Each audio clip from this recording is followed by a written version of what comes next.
4-2 pour le Real Madrid qui va finir l'année donc à la deuxième place, juste derrière le voisin Atlético. Tous les deux ont doublé Barcelone ce week-end. C'est pour ça que Sonny, son sourire est un petit peu moins radieux ces dernières minutes. Un mot sur quand même le match de Kylian Mbappé.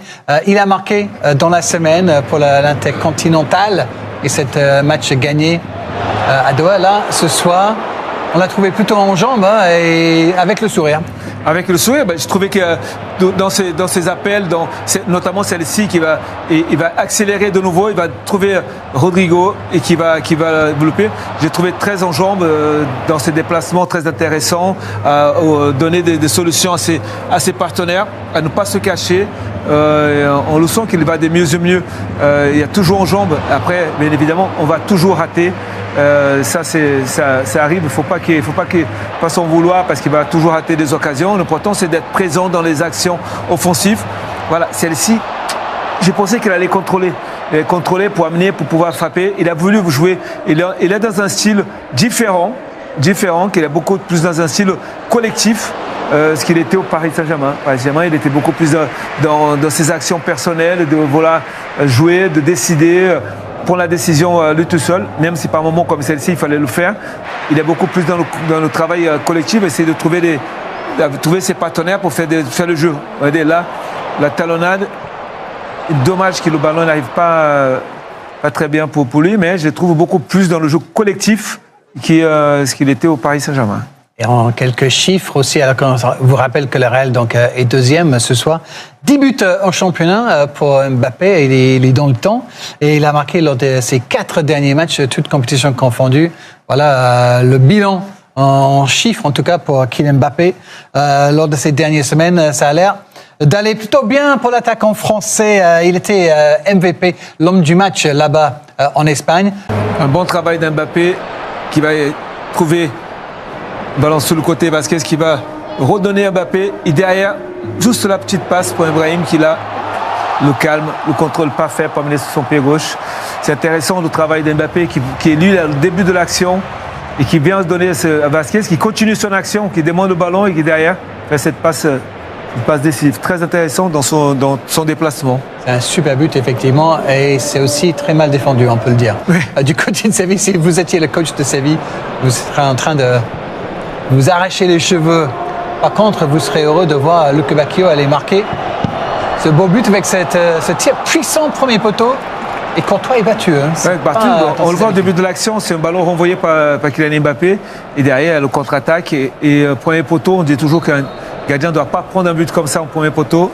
Mais là, il a pris même si c'est la puissante la frappe, je pense que Courtois pouvait mieux faire.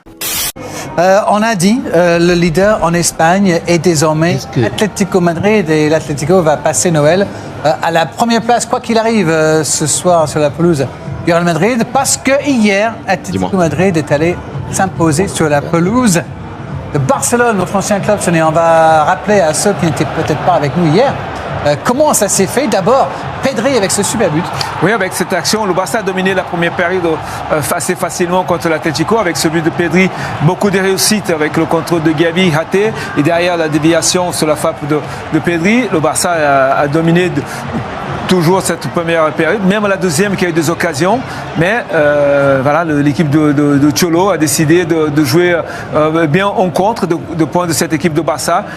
Là, qui attaquait, il réalise, c'est-à-dire avec ces deux buts, notamment ces deux Paul qui marquent bien quand même avec son plat de pied. À ce moment-là, on se dit, un partout, c'est le match pour Cholo, parfait pour l'Atlético. On va jouer le match nul. Avec un match de rota, on ne perd pas de points vraiment contre le Barça. Mais non, maintenant, sans compter sur les remplaçants qui ont fait la différence hier encore une fois du côté de l'Atlético. Oui, effectivement, c'est ici, regardez, on joue le temps additionnel, on est en toute fin de rencontre. Oui, De Paul qui va mettre ce bon ballon pour Molina, qui va aller voir Sørloth qui est tout seul, parce que le ballon il est compliqué parce qu'il arrive fort avec le rebond, et Sørloth met bien son plat du pied. Voilà, quand on voit vraiment le temps additionnel que l'Atlético va faire ce... C'est assez incroyable parce qu'ils ont tenu cette équipe de Barça avec un très très bon Oblak hier. et qu'à la fin, voilà, ils marquent comme ils ont fait la semaine dernière. Centre de Molina et but de Sorloth qui a déjà son 8e but et qui a beaucoup remplaçant, mais qui est quand même meilleur buteur de l'Atlético. C'était un super but, un hold-up en quelque sorte pour les hommes de Simeone. Lui qui n'avait jamais gagné à l'extérieur contre le Barça. Et le Barça, donc, qui a perdu pour une 3e fois d'affilée à domicile. C'est difficile ces temps-ci. Pour les Catalans, Atlético Madrid qui gagne pour la 12e fois d'affilée en plus. Ils sont sur une série extraordinaire. En ce moment, c'est les rois des buts. En fin de rencontre, cette équipe d'Atlético Madrid. Après avoir marqué le but de la victoire, Alexander Sorloth n'avait qu'une envie, c'était d'aller en parler avec Benjamin Da Silva. No, it's an amazing feeling to finish incroyable. In the Christmas break on top of the league. Finir pour Noël Yeah, always going to be a tough game against en Barcelona. première place, ça allait toujours être compliqué contre le FC Barcelone. We managed to win. It's Bon, incredible. on a réussi à gagner, c'est incroyable. Personnellement, c'est fabuleux de jouer 20-30 minutes et puis être le héros à la fin. Oui, c'est ce que j'attendais, j'étais sur le banc, je voyais qu'il y avait beaucoup d'espace. Et donc marqué en toute fin de rencontre comme ça, c'est parce qu'il y avait de l'espace, effectivement. Superbe centre, j'arrive à marquer. Il faut être prêt quand on est sur le banc. Il était effectivement avec un sacré traducteur. Merci. Il ne faut pas prendre trop l'habitude d'être sous le banc et rentrer et marquer. Il faut quand même qu'il soit titulaire. Parce qu'à un moment, c'est un coach, quand il prend cette habitude-là, ça fonctionne, il va continuer. Mais un joueur a envie quand même de débuter un match. Ouais, Sorloth qui a beaucoup marqué la saison dernière avec Villarreal est très efficace. Effectivement, ce n'était pas le cas de votre ancien club hier. C'est Barcelone qui peine devant le but. Beaucoup d'occasions, on va vous les remontrer. Mais devant le but, même Lewandowski était en difficulté hier. Oui, bah c'est la même situation contre les Gagnés, parce qu'il y a eu beaucoup d'occasions. Lewandowski, Pedri, Rafinha, il y a eu beaucoup de ratés. Voilà. Il y a eu beaucoup d'occasions le Barça. C'est passé exactement la même chose contre les Gagnés. Quand vous êtes comme ça, vous êtes plus dans le côté tranquille, serein, parce que vous cherchez vraiment à marquer et vous doutez un petit peu parce que vous ne marquez pas, vous avez des occasions. Là, encore celle-ci de Lewandowski, et là, on ne comprend pas comment il peut rater le ballon. Mais c'est des moments difficiles qui sont en train de passer les attaquants de Barça. Parce que des occasions, ils sont en train de crier, mais après, il faut les marquer. Encore celle-ci de Rafinha qui fait un mauvais choix, encore une fois. Fait une touche de trop avec le ballon qui va aller vers Oblak, qui ferme bien l'angle, qui l'empêche de marquer. On a eu la même avec Pedri, qu'on va le voir ici, qui est face à Oblak et qui, au bout d'action, frappe encore sur le Oblak, qui a fait une très très belle deuxième période, qui a gardé en vie l'Atlético. Oui, effectivement, beaucoup d'occasions. Peu de réussite et un grand gardien en face, ça fait une défaite, une de plus pour l'FC Barcelone hier soir. Jules Koundé était encore une fois titulaire. D'ailleurs, c'était son 70e match de 2024. Après la rencontre, on l'a retrouvé, enfin Benjamin Da Silva l'a retrouvé. Je ne sais pas si c'est un relâchement, il y a des choses qu'on fait moins bien. Je pense que si on tue pas assez les matchs, c'est une chose qu'on faisait très bien en début de saison. On a beaucoup plus de difficultés à mettre nos occasions. Et après, derrière aussi, je pense qu'on fait des erreurs. On fait des erreurs, on joue un peu trop ouvert des fois, on perd trop de ballons. Je pense que dernièrement, on perd beaucoup trop de ballons et on laisse l'opportunité aux équipes d'en profiter. Donc c'est dommage.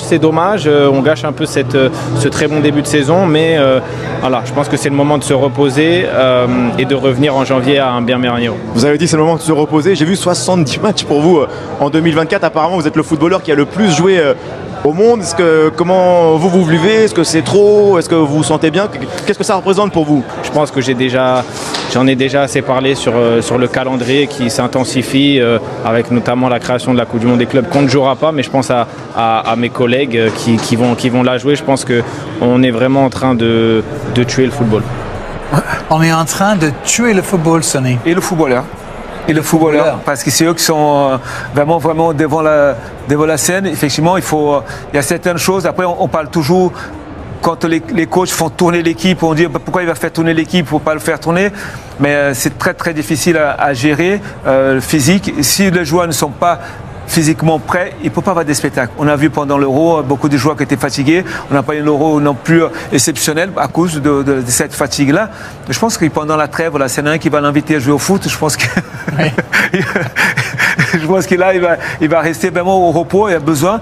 Et même le repos là, de cette trêve-là, c'est pour la saison qu'ils sont en train de faire. C'est Champions League, c'est la Coupe